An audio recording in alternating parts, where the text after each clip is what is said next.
사실은 이제 본격적인 얘기를 하기 전에 궁궐에서 어떤 방식으로 음식을 만들었는지 그 내용을 먼저 말씀을 드리겠습니다.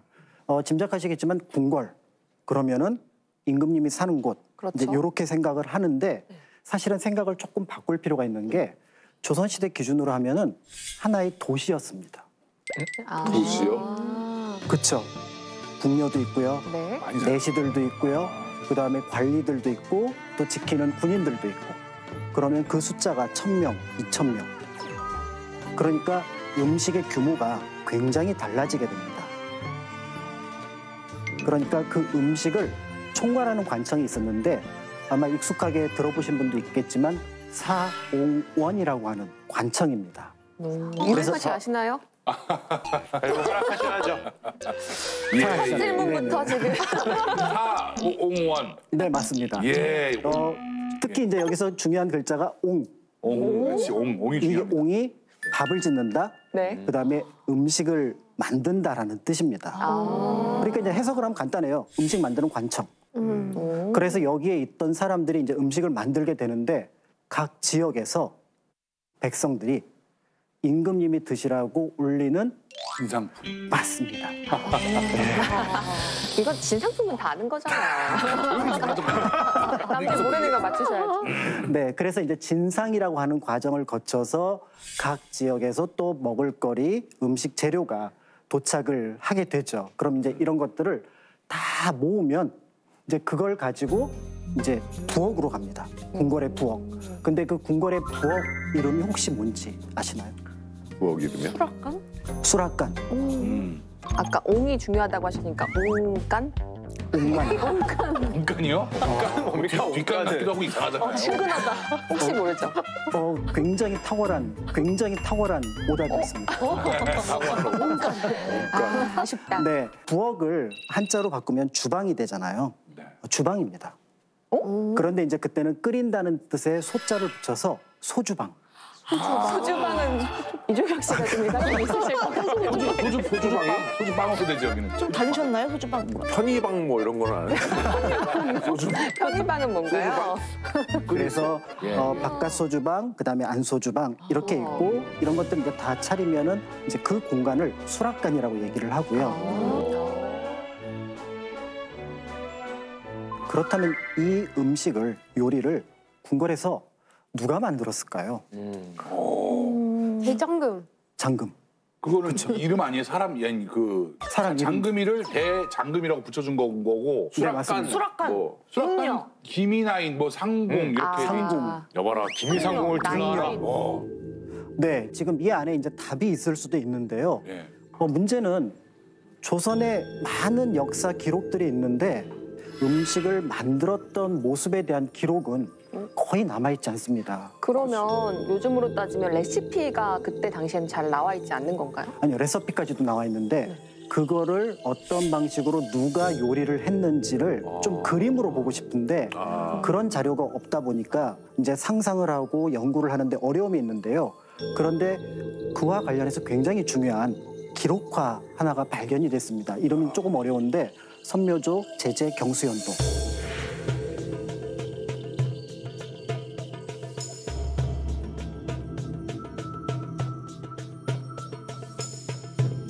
이야, 저 시대에 어떻게 움직이는 그림이 있죠? 이야.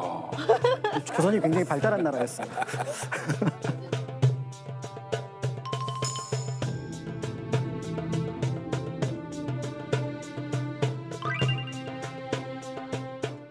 근데 저 차림새는 여성이 아니지 않나요? 그러게요.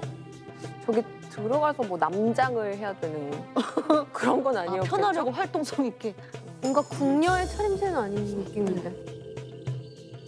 저 장면은 조찬소라고 해서 이제 음식을 만들기 위한 임시 부엌 정도로 생각을 하시면 됩니다.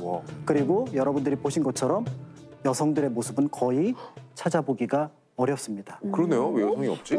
저희가 봤던 거 보통 다 사극이나 봤을 때는 다들 여자들이 거기서 뒤치즈라고 앞에서 봤던 것도 그렇고. 그렇죠. 사실 저 그림은 궁궐에 있던 요리사들이 바깥에 나가서 관청에서 요리를 하는 모습을 그 후손들이 그림으로 남겨놓은 거거든요. 그러니까 실제로 저기에서 활동했던 사람들은 왕실의 요리사라고 할 수 있는데 아까 말씀하셨던 생각과는 다르게 남자들. 남자요? 네. 그리고 저 사홍원에서 일했던 저 사람들을 숙수라고 불렀습니다. 그러니까 네, 맞습니다. 맞다. 그 드라마 대장금에서 이영애 씨랑 친한 그 이면식 배우님이 맡은 역할이 숙수 아니었나요? 그렇죠. 사실은 그래서 그 대장금이 요리를 만드는 공간 말고 훨씬 더 큰 공간에서 숙수들이 수십 명이 일을 했어야 돼요. 그래서 상궁과 궁녀를 제외하고는 이제 제대로 음식을 만드는 사람들은 거의 대부분 남자였다, 숙수였다 이렇게 보시면 될 것 같습니다. 그 당시에는 저 궁궐 안에 하나의 도시였다고 말씀해 주셨잖아요. 네네네. 뭐 1000명, 뭐 아니면 몇백 명 이상일 텐데 아무래도 그 대형 급식을 하다 보면 이걸 지으려면 힘이 드니까 그러다 보니까 조그만 게 아니어서 남자가 주로 한 게 아닐까요? 지금 혹시 군 생활 생각하시는 거 그렇죠. 아니에요? 군생활에서 우리가 할 때 500명분 막 밥 짓고 그렇거든요. 그렇죠. 말씀하셨던 것처럼 밥만 진 사람이 있고 고기만 삶는 사람이 있고 물만 끓이는 사람이 있습니다. 양이 많으니까. 예, 그래서 그 역할들이 아주 체계적으로 분담이 되어 있고 그 숫자가 대략 한 350명 안팎. 다만 이제 굉장히 큰 규모의 음식을 차리는 어떤 체계를 가지고 있었다라고 짐작해 볼 수가 있는 거죠. 실제로 이제 조선왕조실록에 보면은 드물지만 숙수에 대한 표현들이 등장을 합니다. 세종 때 기록을 보면은 네. 이제 명나라 사신과 음식 관련된 문제를 놓고 약간 논쟁을 벌였던 것 같아요. 이제 그쪽에서는 나라 안에 요리를 잘할 줄 아는 여자가 있으면 연하문 사람 선택해서 창성덕에 주어 데리고 오게 하라. 그랬더니 우리나라에서 음식을 만드는 일은 전부 남자의 일이고 부녀자들은 거의 참여하지 않는다. 그런데 왜 여기서 갑자기 부녀자 얘기가 나오는지 모르겠다. 라고 얘기를 해서 우리의 상식처럼 여성들이 그다음에 수락관에서 일을 했던 것과는 다른 모습으로 요리가 만들어졌고 제공되었다라는 것들을 알 수가 있는 거죠. 이게 그렇게 하다 보니까 사람들 많이 하다 보니까 힘도 써야 되고 뭐 운반도 해야 되고 막 하다 보니까 익숙해지다 보니까 요리도 잘하게 되고 막 그렇게 된 거 아닐까요? 아마 제도상으로 처음부터 남자를 채택을 했던 것 같아요. 아, 제도. 그래서 남자가 요리를 만드는 게 어느 시기에 우리에게 있어서는 조금 낯선 일처럼 되었고 이제 최근에는 조금 다시 익숙해지고 있긴 한데요. 네. 그렇다면은 조선시대 남자들이 요리를 조금 어색한 느낌이 들잖아요. 양반님네들이 막 왔다 갔다 하는 느낌들이. 어색한 정도가 아니라 완전 반전이죠. 요즘에 사실 제일 많이 듣는 게 특히 명절 때 어디 남자가 주방 근처에 오냐고. 요즘도 그런 곳이 있어요? 그런 곳이 어디 사시는 어디 거예요? 사시는데요? 그런 곳들이 아직도 요즘 드라마로도 많이 나오고 있잖아요. 아직도 옛날 그런 거 일들이 보면 가정에서 많이 벌어지고 있다고 하거든요. 그래서 남자들은 주방에 설거지도 못하게 하시는 분들이 사실 계시거든요. 혹시 오늘 나오신 분들은 뭐 이렇게 남자 패널 분들 음식도 좀 하고 그러시나요, 집에서? 어디 남자가 주방에 들어? 먹으러 들어가시잖아요. 먹으러 가는 거 아니에요? 집에서 오지 말라 그러면 주방에. 오지 마, 주방에. 민상이 오지만 주방에. 모든 재료가 사라져. 혼자 사는데 요리를 할 줄 몰라서 거의 배달 음식으로 먹고 있어가지고 그렇죠. 예, 먹는 거 전문이지 하는 거 전문이 아닙니다. 저는. 저는 요리 이렇게 막 하는 거 좋아해요. 의외로? 예. 어떤 제일 잘하는 요리. 음식을? 어저께는 바로 그 집에 전복이 있더라고요. 전복을 그래서 잘라서 전복은 버터구이 해 먹고 내장은 이렇게 볶아가지고 내장 요리를요? 밥이랑 해서 굴소스 넣어서 막 볶으면 되게 맛있어요. 참기름 넣어서. 와, 굴소스를 쓰시다니. 마시고. 와. 그럼 전부 이렇게 저기 바로 사극하셔도 되겠습니다. 아, 지금 사극 노리시는 건가요? 설거지도 해요 갑자기. 더러운 맛이 보기 싫어가지고. 야. 형님 어렸을 때가 조선시대였구나. 형님 어렸을 때가 조선시대였구나. 몰랐다. 그럼 이해가 가네. 이해가 가네. 오늘 유민상 씨보다 지금 이종혁 씨가 지금 굉장히 더 너무 많이 친만을 사랑하고 여기신 계신데 거 어떻게 된 아닙니까? 겁니까? 일단 그 숙소가 있다는 것부터 제가 알던 것과 많이 달라서 당했거든요. 네, 지금 지식이 다 뒤집히고 있어요. 큰일 났습니다. 네. 그러면 조선 역사에서 기록으로 남아있는 네. 최초의 요리사에 대한 것들도 한번 찾아보고 싶은데요. 여러분들 조선 첫 번째 임금님이 누군지는 다 아시지요? 저요? 네네네. 아유, 그럼요. 이게 세종. 태, 정, 태, 세, 문단세, 태. 태. 태. 여기까지 제가 힌트 드렸습니다. 나머지는 여러분들이 맞춰야지 내가 다 알려주면 아, 안 이거 돼요. 유민상 씨 이미지를 위해서 그냥 말씀하세요. 예, 태. 태정. 네, 태. 정답입니다. 선생님 후하시네요 오늘. 쌤이 후하셔서. 태입니다. 태. 네. 태조. 그렇죠? 이성계 예, 다 알죠. 예. 이죠. 그런데 조선에 이제 태조가 왕이 되고 나서 그 다음에 이제 바로 이제 나라를 건국하고 얼마 지나지 않아서 궁궐 안에 조그만 논란이 일어납니다. 뭐라고 하냐면은 대신들이 상소를 한 거예요. 미천한 신분인 상위 중추 원사 이인수를 파직시키도록 하라. 오. 그래서 이인수라는 인물이 거기서 등장을 하게 되는데요. 이 이인수라는 인물이 할 줄 아는 일이 뭐냐면 요리였습니다. 오. 그러니까 어떻게 요리하는 사람에게 이렇게 벼슬을 줄 수 있느냐라고 얘기해서 태조에게 이제 굉장히 항의를 하게 되는 거죠. 얼마나 맛있게 요리를 잘했길래 벼슬까지 내렸을까요? 그러니까요. 그래서 이제 태조가 뭐라고 대답을 했냐면 내가 왕이 되기 전부터 저 사람은 내 밥상을 챙기던 사람이다. 아. 그리고 내가 벼슬은 주었지만 군사, 권력 이런 건 주지 않았다. 오직 요리만 하는데 너무들 한 거 아니냐. 라고 얘기를 하면서 그 어떤 요청을 물리칩니다. 그런 면에서 볼 때 아마 이 이인수라는 사람은 우리가 알고 있는 이 숙수라는 영역과 비슷한 존재, 어쩌면은 최초의 숙수가 아닐까 하는 인물이 바로 이 이인수라는 인물에 대한 기록입니다. 조선시대 1호 셰프 이렇게도 볼 수 있겠네요. 그렇죠. 임금님이 너무 음식을 좋아했으니까 사실은 그 공식적인 경로가 아니라 자신의 어떤 알고 있는 경로를 통해서 개인적인 경로를 통해서 취직을 시킨 거잖아요. 그죠. 네. 네. 코드 인사지 코드 인사. 코드. 지금으로 따지면 지금으로 따지면 큰일 날 청문회 일이지만. 갈 일이고 그밥 해준 검찰 거 조사 가지고 받아야 너무 그러지 돼. 말아라 좀 막 이런 거지 뭐. 진짜 놀란 게 지금 우리나라 첫 번째 왕 때부터 이미 남자 개인 요리사를 고용할 정도로 이게 남자들이 요리를 했다는 사실이 기록이 있는 거네요. 그렇습니다. 오, 야. 그렇다면은 왕들이 즐겨 먹었던 음식 어떤 것들이 있었을까요? 고기 아닐까요? 아니죠, 신선로 이런 거 나오죠. 신선로, 맞아. 할보채는 중국 건가요? 할보채. 어디서 뭐 할머니는 어디서 먹어요? 뭐 짜장면 곱빼기 어디서 사 먹었어요? 얘기해봐요. 어디서 사 먹었어요? 남자 왔을 얘기는 안 해요. 그거 탕평채. 탕평채. 구절판.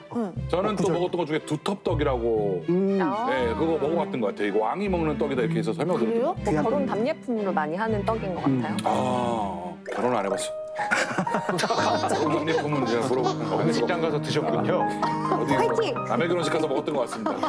자, 지금 여러분들이 말씀하신 것들의 상당수가 이제 구절판이라든지 탕평채라든지 이런 것들은 실제로 이제 임금님이 드셨던 음식이기도 한데요. 실제로 여러 자료를 이제 참고해서 어떤 그 수라상을 재현해 놓은 걸 보면은 생각보다 소박합니다. 소박하다고요? 네네. 지금 이제 여러분들이 보시는 이 상은 정조가 화성으로 능행을 할 때 그때 이제 기록을 바탕으로 해서 만들어 놓은 수라상인데요.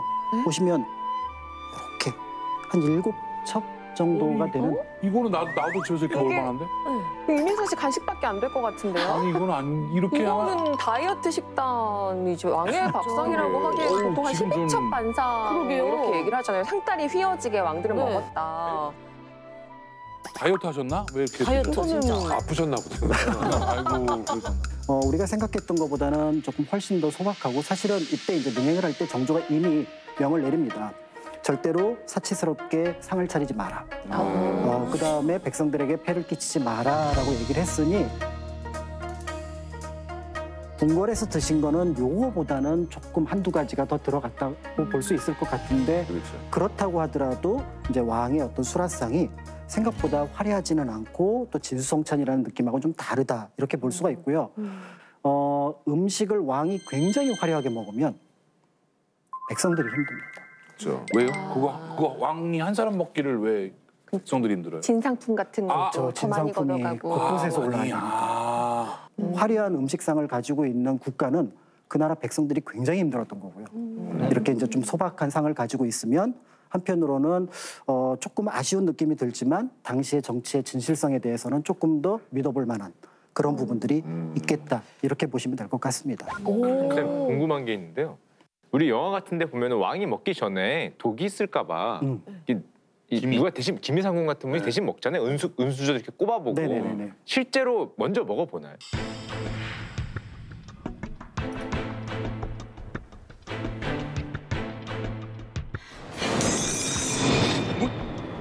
무엇이냐?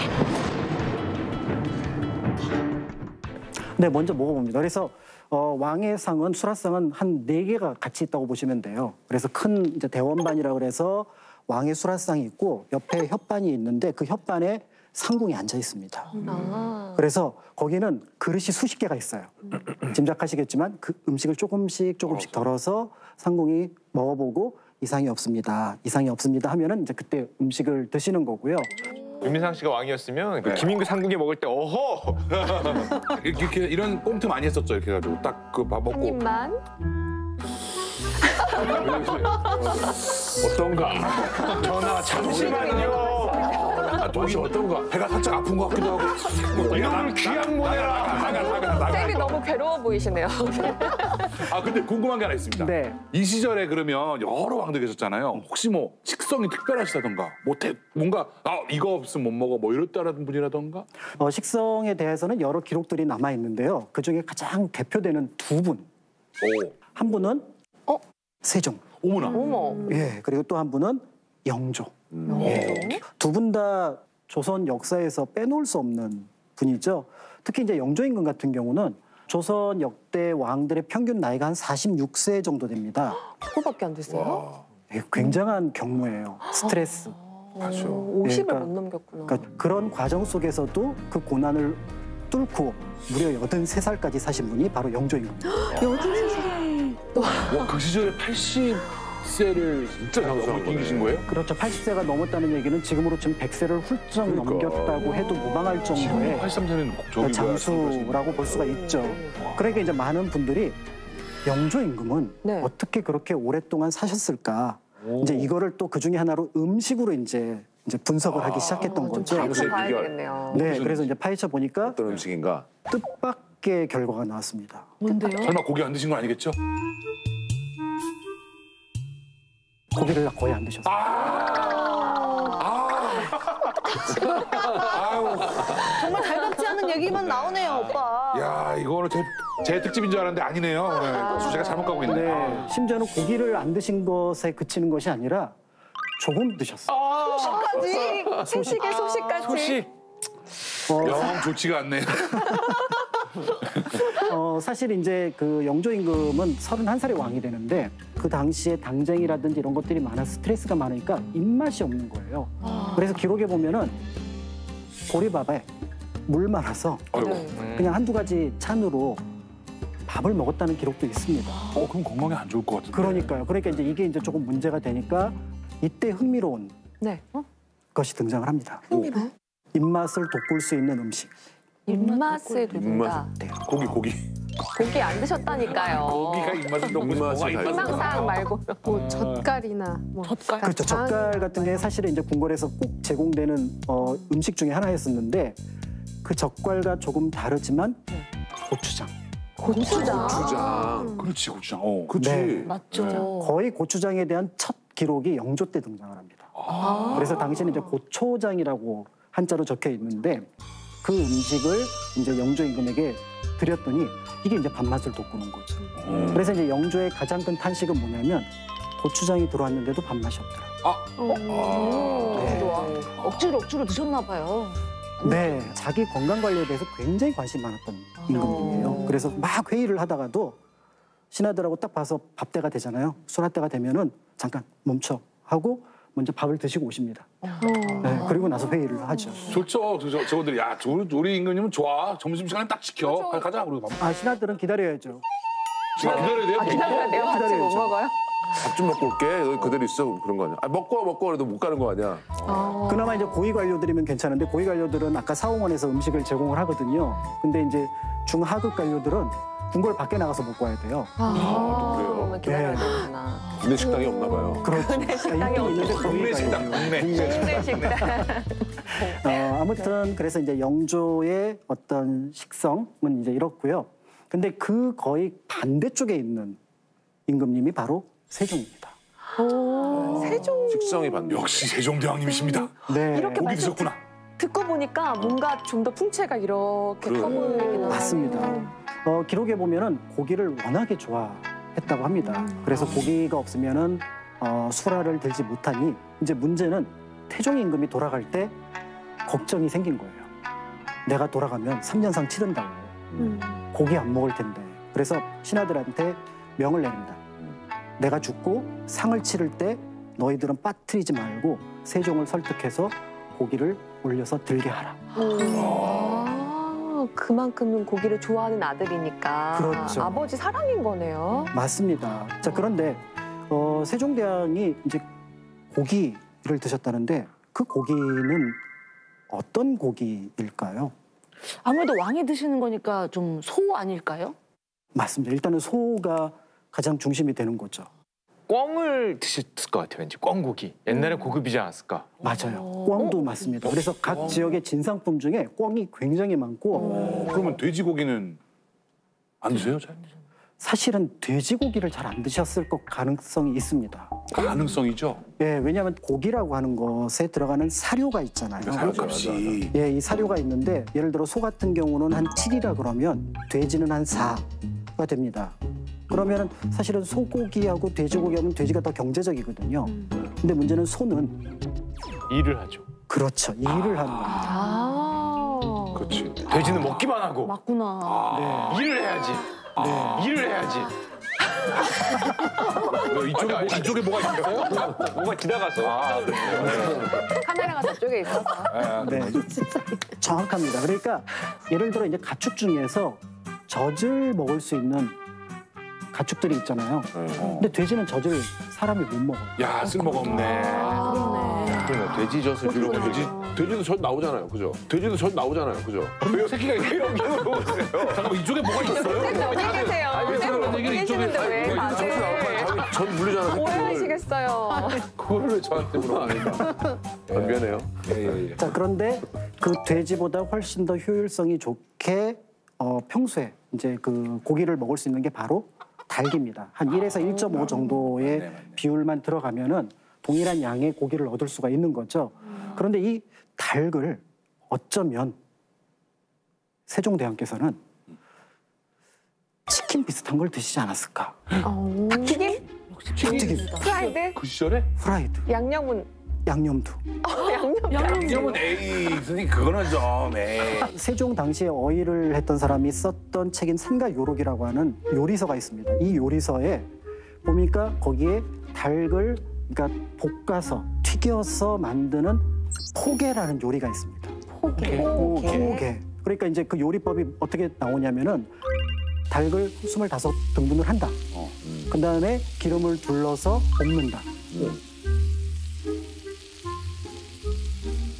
그리고 거기에 양념을 해서 밀가루와 더불어서 넣고 다시 익힌다. 그리고 마지막으로 식초와 장을 이용해서 먹는다. 비슷하다. 닭강정이네요, 닭강정. 그렇죠. 그러니까 사실은 지금 요리와 그 당시 요리를 직접 연결하는 것들은 여러 면에서 조금 불가능한 부분들이 있지만 지금 치킨의 모습을 상상할 수 있는 포개라는 요리가 있었고 세종 때는 닭이라고 하는 것이 비교적 단백질을 얻기에 좋은 음식이었으니 그래서 이 포개라는 음식을 소와 더불어서 자주 드시지 않았을까. 네, 이거 정말 영조랑 세종대왕만 비교해봐도 정말 극과 극의 너무나 독특한 식성을 알 수 있는데 또 다른 왕들은 어땠나요? 요즘 같은 겨울에 뭐 또 맛있는 거 드시는 왕들도 계시지 않았을까요? 네. 겨울철 보양식. 겨울철에 이제 보양식은 보통 일반 따뜻한 백성들이 거겠죠. 먹기는 어려운 것. 그런데 그 보양식이 죽이었습니다. 한번 보시죠. 이거 하얀 죽? 하얀 죽. 뭔 죽이지? 대추가 콩죽. 가운데 있고 진짜. 콩물, 콩국수죠. 막걸리죽? 막걸리죽? 막걸리 죽. 편집해 주세요. 너무 벅차서 지금 진행하면서 아까부터 막 던진다. 엄청 뽀얗네. 잣죽이나 뭐 이런 거. 그 잣죽. 네, 뭐 이런 거. 잣죽 아마 좋다. 맛은 잣죽하고 비슷할 건데요. 네. 잣죽은 아닙니다. 뭐지? 그럼 뭘 갈아야 저렇게 하얗게 나오지? 뭐지? 우유죽입니다. 우유죽입니다. 우유요? 네. 와, 진짜 우유죽이지. 오, 이상하다. 타락가 있습니까? 이라고 하는 타락죽이라고 하는. 타락죽? 네. 다 타락죽은 들어봤어요.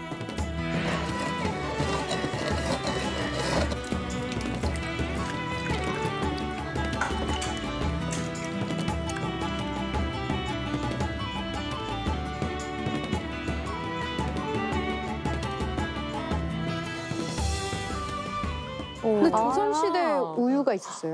네, 우유가 있었긴 한데 지금 여기 보면은 사홍원의 관리들이 지금 여기 소젖을 네. 짜고 있는 게 보이시죠? 네. 그런데 이 소젖을 짜는 그 장면 앞에 여기 누가 있나요? 송아지. 개. 송아지. 개야 송아지. 그림을 조금 잘못 그리셨는데 송아지입니다. 아, 송아지요.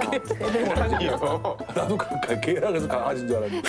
자, 지금 제가 왜 보는 것처럼 이 궁궐에서 타락죽을 끓이기 위해서 우유를 넣는다는 것은 송아지의 젖을 뺏는 거예요. 그 지금 송아지가 식사하다가 지금 떼어내진 건가요? 그러니까 송아지에게 젖을 먹일 정도의 소가 되어야 젖이 나오는 거죠. 우유가 나오는 거죠. 그렇죠.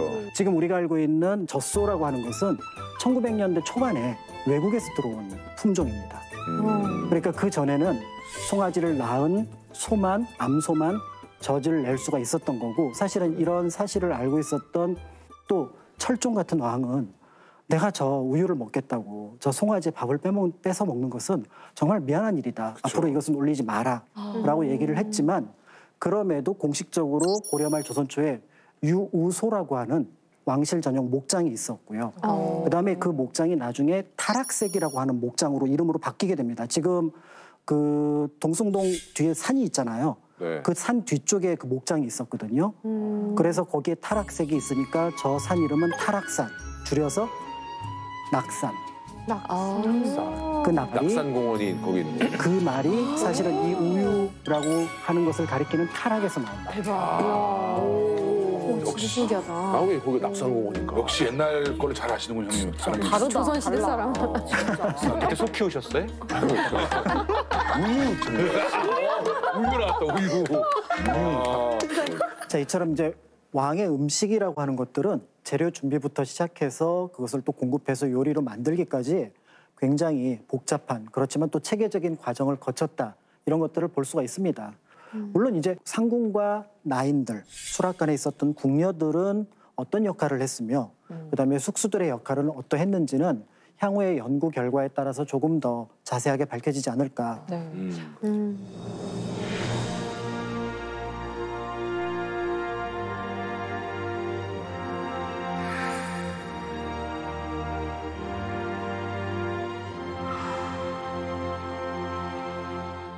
그런데 이제 대전이라고 합니다. 왕이 머무는 곳, 왕비가 머무는 곳이 있는데, 여기서는 늘 이제 음식을 준비해야 되는데, 이때 이제 항상 그 옆에서 대기하고 있었던 숙수를 대령 숙수라고 합니다.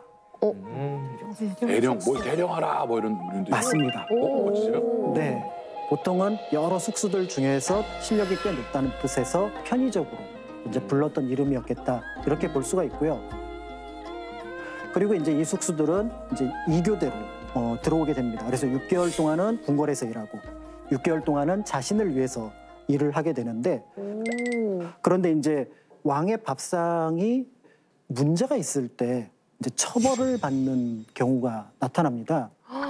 그러니까 이제 조선 후기 고종 때 얘긴데요. 이제 음식 수라상에 이제 홍합이 올라왔던 것 같아요. 근데 그 홍합에 모래가 섞여 있었는데 이걸 임금님께서 씹으시고 치아가 조금 상했습니다. 아이고, 이럴 수가. 체를 상하게 했으면 뭐 거의 사형 아닙니까? 그렇죠. 그래서 거의 사형인데 그래도 늘 음식을 만들어 올리던 숙수라 태형, 태형 몽둥이만 몽둥이로 이제 몇 대 맞는 정도로 해서 이제 처벌을 받게 되는데, 그때 이제 숙수 김원근이라는 이름이 등장을 하는 거죠.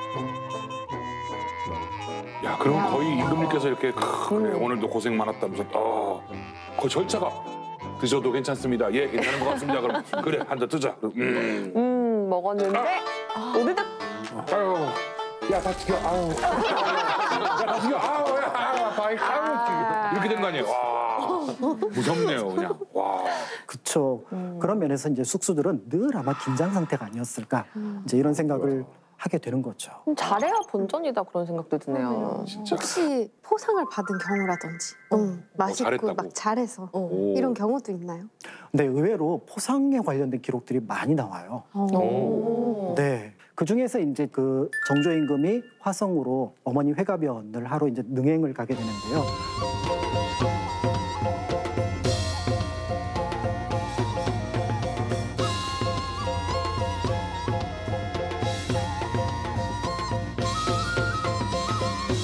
이때 이제 음식이 굉장히 만족스러웠던 것 같습니다. 그랬더니 나중에 숙수 이춘기에게 그다음에 이해우에게 상을 내려라. 와우.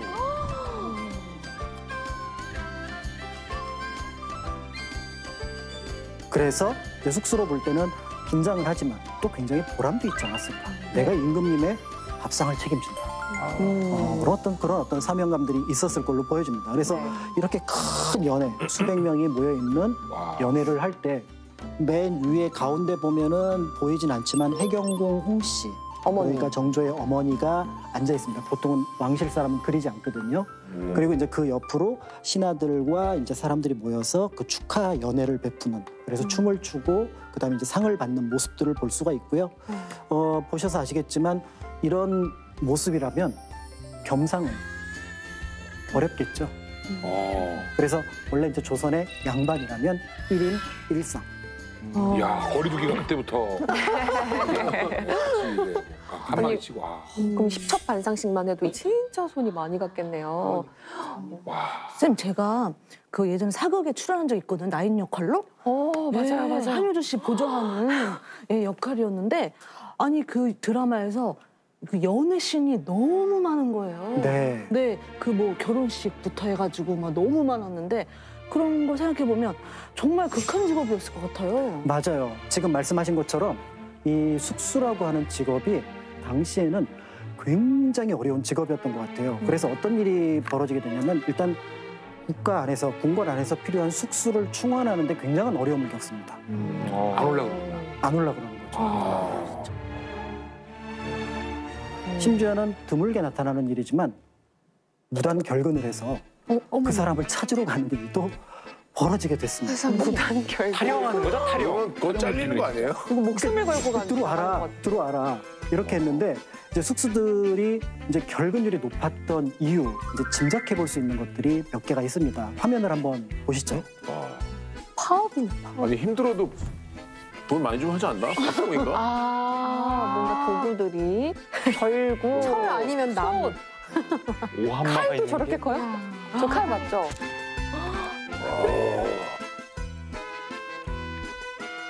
무기가 많이 나와도 남자가 필요한 건가 봐. 아, 그렇구나. 그러니까 일단 예. 기본적으로 이게 어마어마한 힘이 들어가는 진짜. 일이었던 거죠.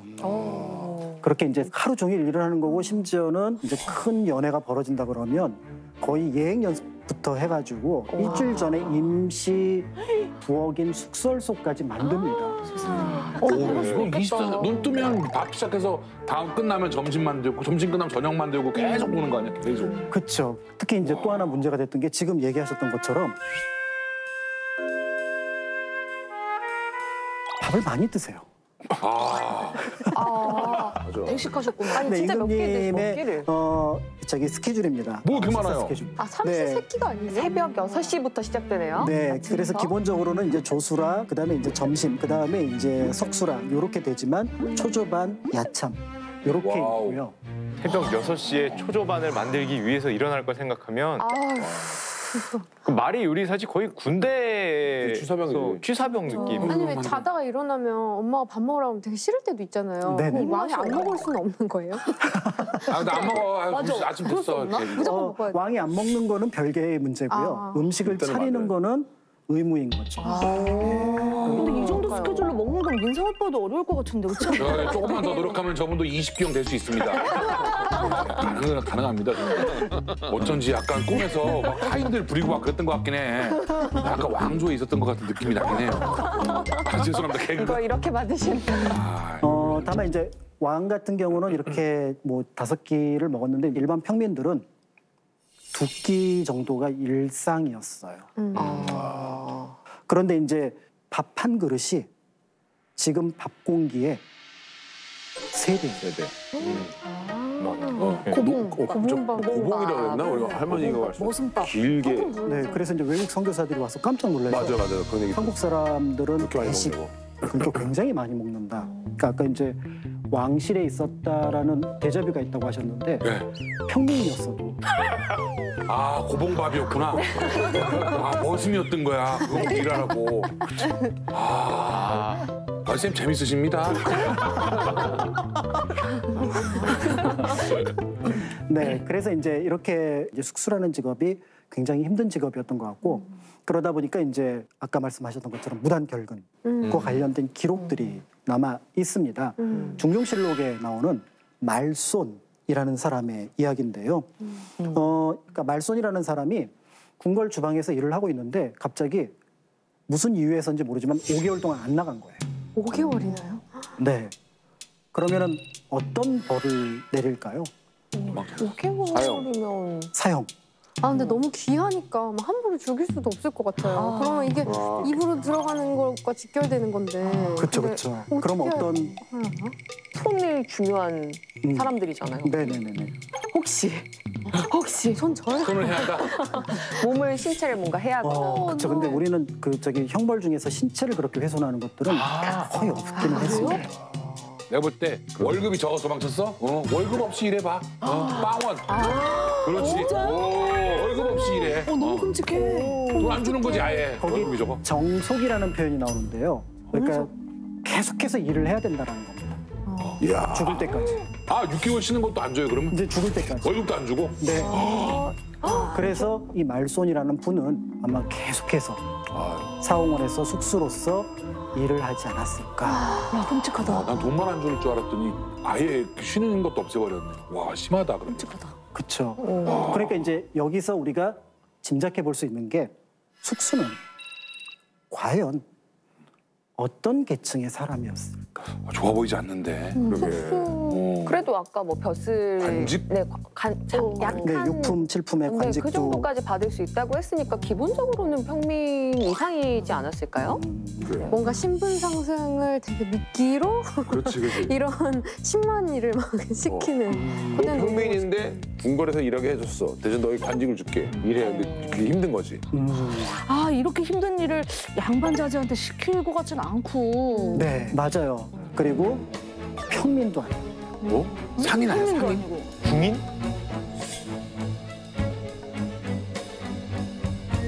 천민이었어요. 천민. 아, 구나. 와. 그래서- 너무 반전이네요. 네. 그러니까 우리는 왕에게 음식을 바치는 또 뭐 숙수, 대령 숙수 이런 표현을 써서 이 사람이 그래도 또 벼슬도 받고 하니까 어느 정도 위치에 있는 사람이라는 생각이 들지만 실제로 실록에 보면은 숙수노 종노자를 써서 예 그러니까 일종의 관청에 소속되어 있었던 천민이었던 겁니다. 노비였던 거죠. 노비였나. 보통 관청에 소속되어 있는 노비는 관청에 일을 하거나 아니면 바깥에서 자기 몸값에 대한 것들을 세금으로 바치거든요. 그런데 이 사람들의 몸값은 6개월 일을 하는 겁니다. 물론 이제 이 일은 손에 익어야 되잖아요. 그쵸. 아까 숙수라는 표현처럼. 그러니까 보통 대를 이어서 계속해서 그 작업을 해야 되는 거여서 굉장히 고달픈 직업이었고 그런 면에서 이분들의 삶은 굉장히 어려웠을 거다. 근데 이렇게 어떤 면에서 보면은 굉장히 힘들었던 이 숙수들의 또 다른 행보를 그러니까 어떤 의미에서 보면은 이 사람들을 뭐 스카우트 간 건 아닐까라고 하는 그런 공간들이 있습니다. 그래요? 명월관.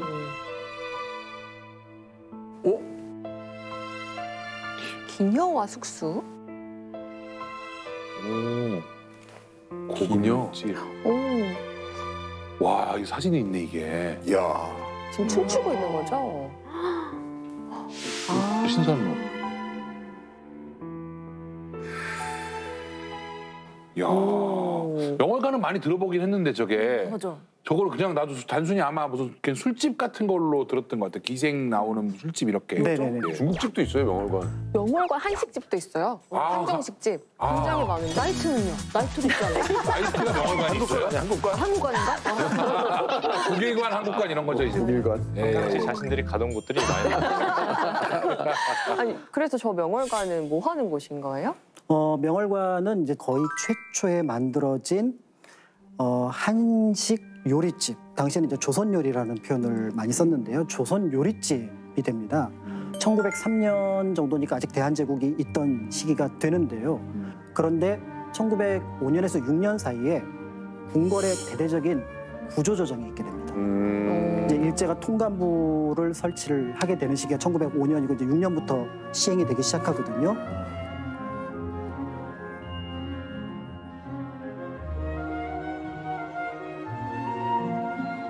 그러니까 이제 궁궐의 조직이 자신들이 보기에 너무 크다라고 해서 궁녀들을 포함해서 안에 있었던 많은 사람들을 이제 밖으로 내보냅니다. 요즘에 치면 공무원 구조조정 아닌가요? 그런 거죠. 이제 그 과정에서 이미 그 전에 이제 명월관이라는 식당이 있었으니 이 숙수들이 이제 그쪽으로 유입이 돼서 자연스럽게 궁궐에서 음식을 만들던 사람들이 이제는 민간의 식당 같은 곳에서 음식을 만들게 되지 않았을까. 그런 의미에서 명월관에서 이제 홍보를 합니다. 뭐라고 홍보를 하냐면 우리는 궁중 음식을 팝니다. 궁궐 음식을 팝니다. 근데 궁궐 출신 1급 그렇죠. 요리사. 20년 경력에. 야, 이건 먹어보고 싶겠다. 도망치다 잡혔던 경력에 6개월 쉬지도 않고 일했습니다. 이렇게 발달하지 않았을까? 네. 그런데 이제 문제는 그 상에 일본 음식, 중국 음식이 같이 올라오는 거예요. 그리고 아까 저희가 연해도에서 보셨던 것처럼 한국의 전통 음식을 먹는 방식은 1인 일상이었는데 지금 사진을 보면 겸상을 하고 있죠. 그러네요. 나눠 먹네. 상 하나 차려놓고 4명, 6명이 먹는 이 방식이 이때 자리를 잡게 돼요. 전통 방식이 아니군요. 그렇죠. 그런 면에서 조선 대한제국 시절에 최고의 어떤 음식 문화가 약간은 변형된 형태로 들어왔다는 점에서 약간은 부정적인 요소를 갖고 있는 게 이제 명월관이고요. 그리고 이제 긍정적인 요소라고 한다 그러면 사실은 평민들은 돈이 있어도 좋은 음식을 먹을 방법이 없었습니다. 식당이 없는 거예요. 파는 곳이었군요. 주막은 있어요. 그냥 선술집에 주먹 국밥 주시오. 국밥 말로 주는 데는 있지만 우리가 어딜 갔을 때 좀 품위 있는 음식을 먹고 싶다라고 할 때 그런 공간이 없었던 거죠. 그러네. 그 이유는 조선시대에는 좋은 음식은 모두 양반집에서 민간에서 만드는데 이 양반집 음식을 먹는 방법은 초대를 받는 방법 외에는 없습니다. 네. 만날 일이 없었죠. 그래서 양반들끼리는 좋은 음식을 먹어요. 그런데 일반 평민들은 돈이 있고 없고를 떠나서 그런 음식을 먹지 못하는데 이 명월관이라는 것이 등장을 하게 되는 거죠. 그러면서 명월관이 등장하면서 굉장히 중요한 낱말이 하나가 등장을 합니다. 낱말이요? 네. 낱말? 돈 있으면 다 된다. 앞에서 잠깐 설명드렸던 조선 요리. 네? 다시 말하면 한식. 한식. 네. 모든 음식이 한식일 땐 한식이라는 표현 안 씁니다. 조선 요리라는 말은 조선 요리에 상대되는 외국 요리가 있다는 거죠. 그렇죠. 양요리. 중국 그렇죠. 요리. 서양 요리나 청요리나 일본 요리가 있다는 거죠. 그러니까 이 시기에 이제 먹는 사람들이 한편으로 무슨 생각을 하냐면 이게 우리 음식이야. 그러니까 이때 비로소 요리에 대해서 정체성에 대한 고민이 이 시기 1903년 즈음부터 명월관이 만들어진 시기에 이제 어떻게 보면은 퍼지기 시작했고 그런 의미에서 굉장히 중요한 사건이었다 이렇게 볼 수가 있는 거죠. 네.